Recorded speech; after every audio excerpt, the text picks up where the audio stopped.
ഈ കുഞ്ഞിൻ്റെ പേര് ആദി. 1.5 വയസ്സുണ്ട് ഈ കുഞ്ഞിന്. 2 ആഴ്ച മുന്നേ വരെ 9 മാസമായിട്ട് തുടർച്ചയായിട്ട് ബ്ലഡ് വൊമിറ്റ് ചെയ്യുന്നു. ഡോക്ടറിൻ്റെ അടുക്കൽ പല ഹോസ്പിറ്റലിൽ പോയി ഡോക്ടർ പറഞ്ഞു കുഞ്ഞിൻ്റെ ഹൃദയത്തിലുള്ള രക്തക്കൊഴൽ വികസിച്ചുകൊണ്ടിരിക്കുക, അത് ശ്വാസക്കൊഴലിനെ തടസ്സപ്പെടുത്തി 5 വയസ്സാകുമ്പം കുഞ്ഞിൻ്റെ ശ്വാസം നിലയ്ക്കും. ഹല്ലേലൂയ. കഴിഞ്ഞതിന് മുന്നിലത്തെ ആഴ്ച ഈ സിസ്റ്റർ ആദ്യമായിട്ട് ഇവിടെ കടന്നു വന്നു. പാസ്റ്റർ തലകൈ വെച്ച് പ്രാർത്ഥിച്ചു. അത് കഴിഞ്ഞ നാട്ടിൻ്റെ റിപ്പോർട്ടായത് കുഞ്ഞിന് അത്ഭുത സൗഖ്യം, ഒരു കുഴപ്പവുമില്ല. ഹല്ലേലൂയ. എന്താ സിസ്റ്റർ പേര്? സജന. സജന സിസ്റ്റർ അല്ലേ അന്ന് കരഞ്ഞ് നിലവിളിച്ച് ഇവിടെ വന്നിരുന്ന് പ്രാർത്ഥിച്ച്? എന്തുവായിരുന്നു കുഞ്ഞിനുണ്ടായ പ്രശ്നം? ബ്ലഡ് ഛർദ്ദിക്കായിരുന്നു. 8-9 മാസമായി തുടങ്ങിയിട്ട്. 9 മാസമായി ബ്ലഡ് വൊമിറ്റ് ചെയ്യുമായിരുന്നു.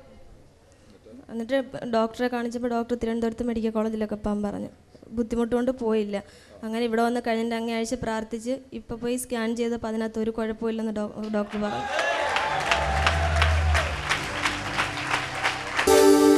ഇത് നേരത്തെ ഉള്ള റിപ്പോർട്ടാണ്.